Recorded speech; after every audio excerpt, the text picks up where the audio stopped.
El Museo de Historia Natural custodia una gran colección de insectos compuesta por una amplia variedad de ejemplares, entre mariposas, escarabajos, grillos, saltamontes y muchos otros que quizás aún no conocemos del todo. Yo soy Alexia y hoy los quiero invitar a que juntos descubramos el fascinante mundo de los insectos. ¿Están listos? Vamos a divertirnos.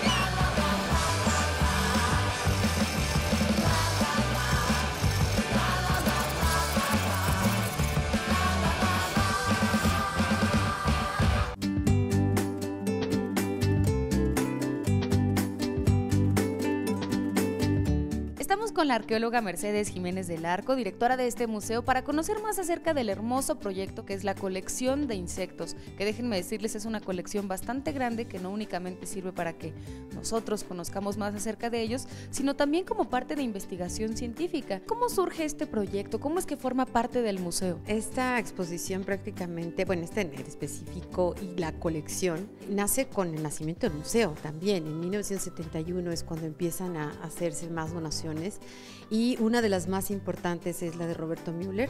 Esta es alrededor de 12,000 ejemplares y realmente única porque tiene más de 100 años. Y de ahí en adelante, uno de los fundadores del museo, el doctor Barrera, también donó una gran cantidad, era un apasionado también de los insectos, de la colección entomológica, y nos dona otra gran cantidad, al tal grado que el día de hoy tenemos más o menos como 60,000 ejemplares.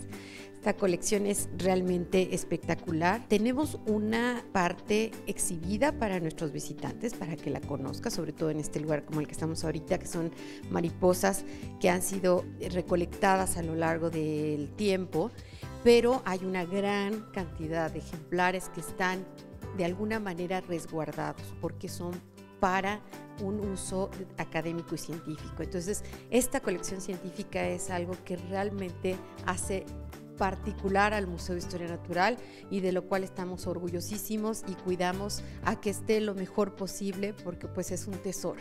Como todo tesoro tiene que estar bien resguardado con cuidados especiales, pero eso no quiere decir que nosotros no podamos visitarlo.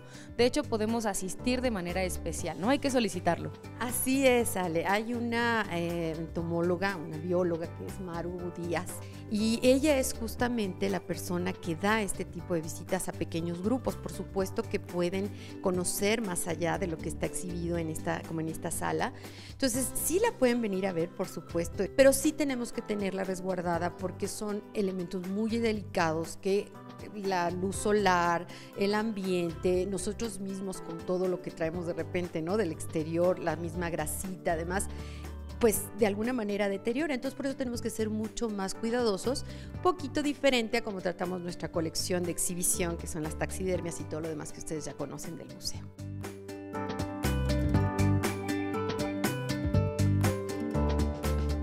Pero también tenemos ejemplares de otras partes del continente americano, como Brasil, hay ejemplares de Chile, de Estados Unidos, y hay otros de un poco más lejos, de Asia, de Nueva Guinea. Entonces tenemos realmente una riqueza importante en cuanto a la diversidad que existe en las especies.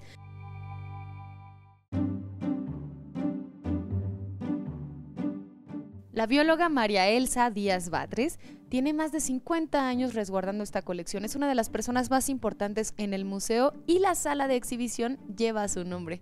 Venimos a conocer tu colección de insectos porque es una colección gigante, riquísima y sobre todo que nos da un panorama muy distinto de los insectos al que muchos de nosotros tenemos, porque yo creo que son una especie un tanto incomprendida por los seres humanos. Sí, exactamente. Bueno, tiene su lado positivo y negativo. Si nosotros vemos a las mariposas siempre nos gustan, pero algunas son voraces, sus larvas, sus estados inmaduros, comiéndose plantas que nosotros utilizamos para nuestra alimentación. Entonces ese sería el lado negativo, pero el lado positivo de los lepidópteros, que son las mariposas, vendría siendo que son buenos polinizadores y muchas de las plantas que nosotros utilizamos justamente existen por esa polinización. Y bueno, el colorido, y nosotros vivimos en un jardín con unas mariposas, estamos felices, ¿no? Lo maravilloso de esta colección es que justamente podemos conocer distintas clases de mariposas y también en diferentes momentos de la vida de estas. Por ejemplo, tenemos acá digamos que una descripción bastante gráfica del ciclo de vida de una mariposa, Maru. Sí, exactamente. Aquí tengo yo una especie que vuela, es común aquí en Chapultepec, Phoebis philea, y que pone sus huevecillos en esta planta que es una acacia tomentosa, y que de ahí nace, de ese huevecillo, la oruga o larva que vemos aquí en el extremo de la esquina. Esta va mudando 4 o 5 veces hasta tener el tamaño adecuado para después pasar al segundo paso, que es la pupa. Se cuelga de las ramas y entonces lo que conocemos como capullito. De ahí se transforma en una semana aproximadamente en una mariposa que puede ser un macho o 2 hembras, dependiendo de la época en la que vuelan. Esta que es más colorida y aquella que es un poco más clara. Y este es el macho. ¿Qué tipo de mariposas son estas, Maru? Estas son nocturnas y la de abajo es la que llaman bruja, que generalmente está posada en las paredes en la época de agosto, septiembre, en tiempo de lluvias, y que la gente le teme porque cree que son de mal agüero, que justamente si están ahí probablemente en esa casa va a haber un muerto, pero no tienen absolutamente nada que ver con eso, son creencias que no son ciertas. Y en la parte de arriba tenemos a la Thysania agrippina, que es la mariposa más grande que hay en México y que llega a medir a veces 30 centímetros de punta a punta de la mariposa. Les dicen justamente gavilana porque esa coloración de sus alas pareciera como si fuesen unas plumitas de un ave. Son hermosas. ¿Y esas dónde habitan? Las encontramos en el sureste de México, Veracruz, Centroamérica y hasta Sudamérica. Es una especie que vuela en zonas tropicales. Esta mariposa es endémica de México y la hembra, la mamá de las que viven en este nido, pone una puesta de huevos que puede ser de 200 o 300 huevecillos. Cuando emergen esas larvas, son pequeñas y hacen una telita debajo de la hoja del madroño, que es del cual se alimentan, es un árbol. Y cuando ya van comiendo estas larvas, van creciendo, ya no caben en ese pequeño capullito que hicieron, entonces toman más ramas y empiezan a hacer un nido mucho más grande como el que vemos aquí. Es un nido con una consistencia que pareciera de papel, y todas entran, se resguardan y salen a comer en la noche. Su ciclo de vida dura 1 año, pero como adulto dura 1 semana. Hibernan porque estos ejemplares, esta Eucheira socialis wedgwoodi, la traje de Durango en una zona de la reserva de la biosfera La Michilia, y ahí baja la temperatura a bajo cero, entonces ellas no salen ni en diciembre ni en enero, hasta febrero, mediados de febrero empiezan a salir las larvas para terminar su ciclo y pupar dentro del nido. Yo creo que algo muy importante que tenemos que mencionar, Maru, es que muchas de estas especies han sido recolectadas por ti. ¿Cómo las recolectas? Los insectos se recolectan o con trampa fija o con una red aérea en la cual pues andan, ahora sí que como siempre los vemos las caricaturitas, que la persona detrás de la mariposita hasta que la colectas, pero algo muy importante es que cada ejemplar debe de tener sus datos de colecta para que científicamente tengan una validez. Debe de tener el país, el estado, el municipio, la fecha con día, mes y año y el colector. Y de esa manera quien quiere venir a consultar la colección, abajo tiene toda una información sin necesidad de que ellos tengan que acudir al sitio a colectar, sino ya están aquí. Hay que conservarlos adecuadamente porque sí existen condiciones para una colección, que no tenga luz, que no haya humedad, que se filtre el aire, una temperatura controlada, pero lo importante es que no haya luz ni humedad. Y de esa manera se conservan.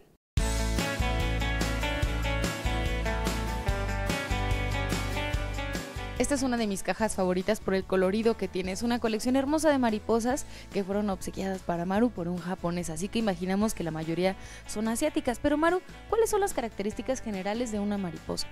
Como todos los insectos tienen cabeza, tórax y abdomen.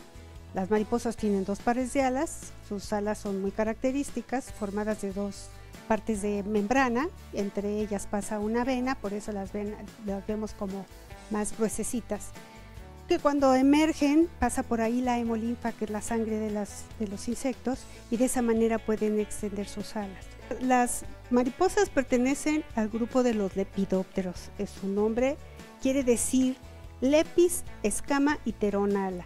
Si nosotros vemos al microscopio las alas, vamos a ver una serie de escamitas, ¿sí?, imbricadas como si fuese el tejado de un techo, a las cuales incide la luz y se los refleja a nuestros ojos y entonces vemos ese colorido tornasol. Pero es justamente lo que comen y esa incidencia de la luz sobre de ellas que vemos ese colorido. Pero algunas de ellas son modificadas como una especie de pelito, no son escamas como las que tienen en el resto de las alas, pero son escamas. Ahora, los diseños, dependiendo de qué hábitat tengan, pues si habitan en un lugar boscoso son cafés, si son de selva son verdosas.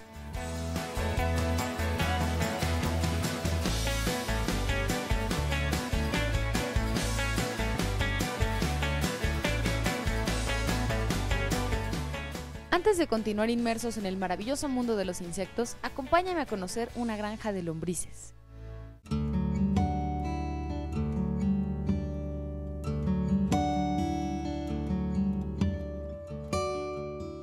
Cualquier rancho orgánico tiene que tener su propia granja de lombrices. Las lombrices tienen una característica maravillosa. Toman minerales y toman materia orgánica y al pasarla por su tracto digestivo, sus excretas se convierten en fertilizantes naturales. Lo mismo que sucede en la tierra de manera natural, que vemos a las lombrices que suben y bajan, van generando canales donde circula el aire, circula el agua, pero lo más importante es que sus excretas se convierten en alimento para las plantas. Existe un mito entre las abuelitas que dicen, no, hay que quitarle las lombrices a la maceta porque por eso está secando mi planta. No es cierto, la lombriz está aportando, la planta puede que se esté muriendo por otras cosas. Aquí nosotros tenemos alrededor de 6 toneladas de lombrices vivas que se dedican a producir humus de lombriz, que son realmente sus excretas. Trabajan 24 horas, 365 días del año y no cobran horas extras. Lo controlamos a través de lo que les damos de comer. Conforme les damos de comer, ellas van procesando el alimento y lo van produciendo y lo van transformando en humus sólido y en humus líquido. Les damos de comer sobras de cosecha que tenemos, algún otro residuo que tengamos del mismo proceso de deshidratación. Aquí están las lombrices, aquí viven. Con estos aspersores nosotros les damos la humedad requerida y les damos de comer. Entre más les demos de comer, más se van a reproducir. Las lombrices son animales muy inteligentes, que tienen una vida muy equilibrada. Estamos produciendo aquí 300,000 litros de humus de lombriz al año. La lombriz ha estado con nosotros siempre, lo único que hemos hecho es domesticarla y consentirla, alimentarla con alimento orgánico para que nos produzca el mejor humus disponible.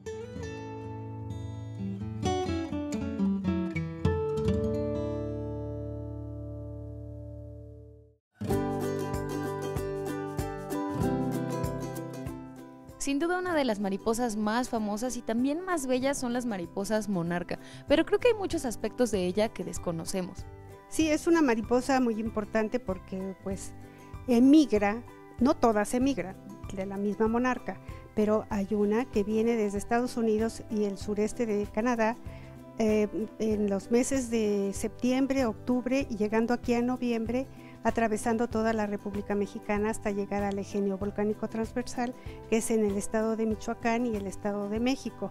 Esta mariposa viene buscando a los oyameles, que son estos árboles que conocemos, y que se posa para pasar unos meses a esperar que su aparato reproductor madure. Ellas se posan esperando que se eleve la temperatura y algo muy importante, que su planta de alimentación prospere también en el trayecto de regreso, que es las asclepias.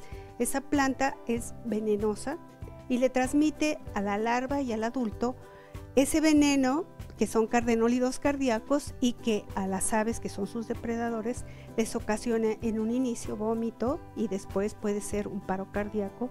Entonces ellas las reconocen, las aves las reconocen y saben que ese patrón de coloración hay que tener cuidado. Al grado que existen otras mariposas que no son venenosas, como esas de ahí del medio, las más chicas. Esas son otra especie, imita la coloración y habitan en el mismo lugar y goza del privilegio que la monarca le da, aunque ella no es venenosa. Es más, muchas mariposas, uno porque conoce la monarca y es la más famosa, pero muchas mariposas justamente comen plantas venenosas para ser protegidas y no ser comidas por sus depredadores, que son las aves. Y entonces de ahí también nos causa mucha curiosidad, ¿cómo comen las mariposas? Tengo entendido que es con esta especie de trompita que tienen. Sí, su aparato bucal es una espiritrompa y justamente parece como un espantasuegras y la tienen enrollada debajo de su cabeza. Entonces en esta caja tú puedes ver que yo le desenrollé esa espiritrompa y ve de qué dimensión puede ser. Esta es una mariposa nocturna, se llama manduca y es una nocturna de los esfíngidos, y aquí tengo una ventralmente para que se pueda ver cómo está enrollada y luego cómo está desenrollada.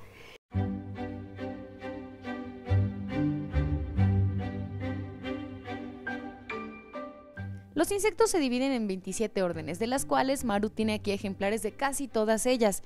Estos, por ejemplo, ya son una especie diferente, son una orden distinta de las mariposas. Exactamente, es el orden Phasmatodea y son los conocidos insectos palo. Y son de varios tamaños, hay varias especies, pero aquí, por ejemplo, tengo una que nos han donado de Indonesia, pero vean el tamaño en comparación de las especies que nosotros tenemos. La mayoría de ellos no tienen alas, pero algunas especies sí la tienen y parecen hojas, ¿sí? Algunos parecen hojas, otros totalmente parecen una ramita. Son muy miméticos porque si uno trata de colectarlos, a menos de que se muevan, no nos damos cuenta que están sobre de algún árbol o una planta. Ellos tienen una manera de protegerse con ese mimetismo y aparte tienen una glándula en el tórax que produce un aroma desagradable. De esa manera ahuyenta a sus depredadores. Otra manera también es dejarse caer al suelo. Si es que quiere ser atrapado por alguna ave, algún depredador, se deja caer. Si esa ave le logra quitar una pata, este grupo tiene la capacidad de regenerar su pata, ya sea parcial o totalmente. Los insectos están agrupados pues en el filum Artrópoda, que quiere decir patas articuladas.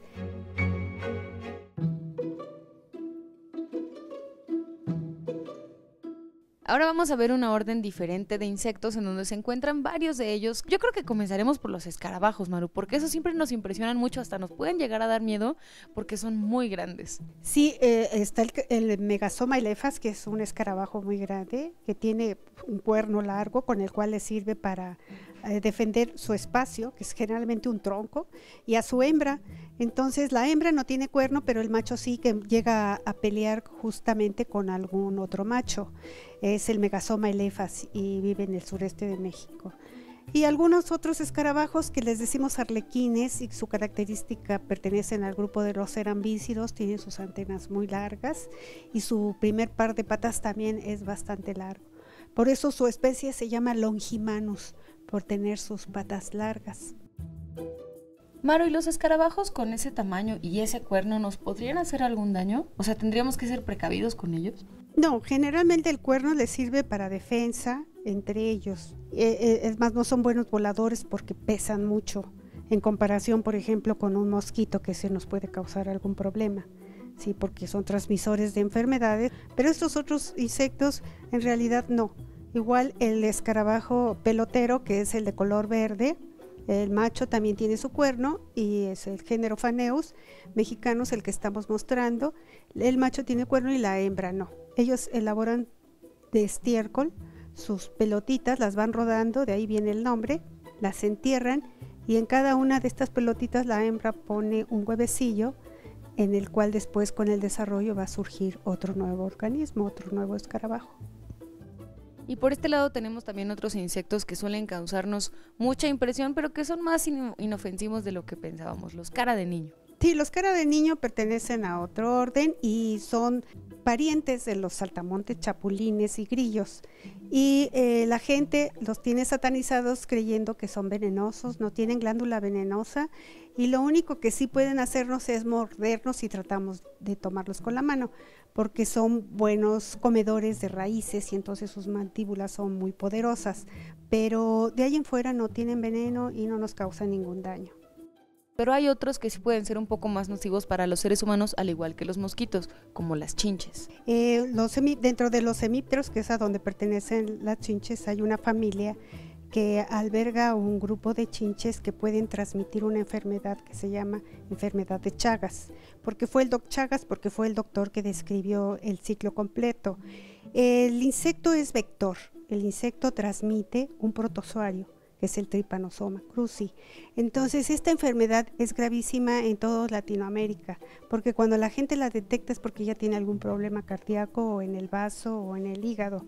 Estos insectos habitan en lugares donde la gente vive en chozas, en lugares donde su techo es de palma, y entonces se esconden y en la noche salen.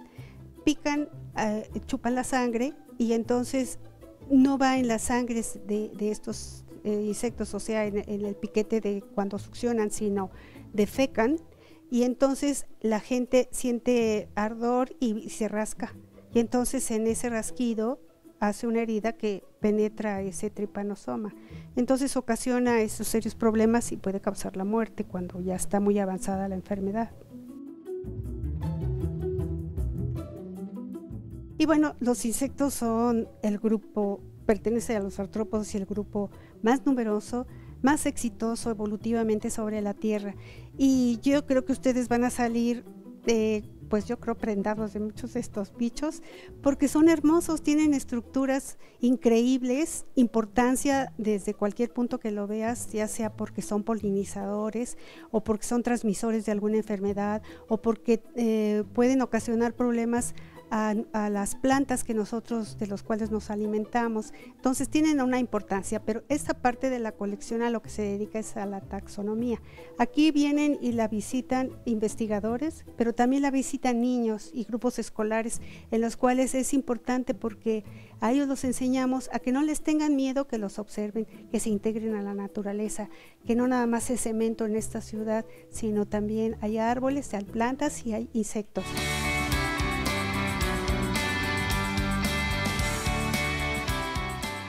Espero que hayan disfrutado este capítulo en donde pudimos conocer una gran variedad de insectos. Esto también nos sirve para poder apreciar el lugar tan importante que tienen en nuestro ecosistema. Dejen sus comentarios a través de nuestras redes sociales, nuestro Facebook y nuestro Twitter.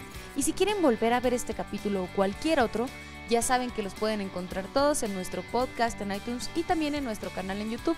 Ahí los pueden compartir las veces que ustedes quieran. Yo soy Alexia y nos vemos la próxima para seguir descubriendo juntos de todo.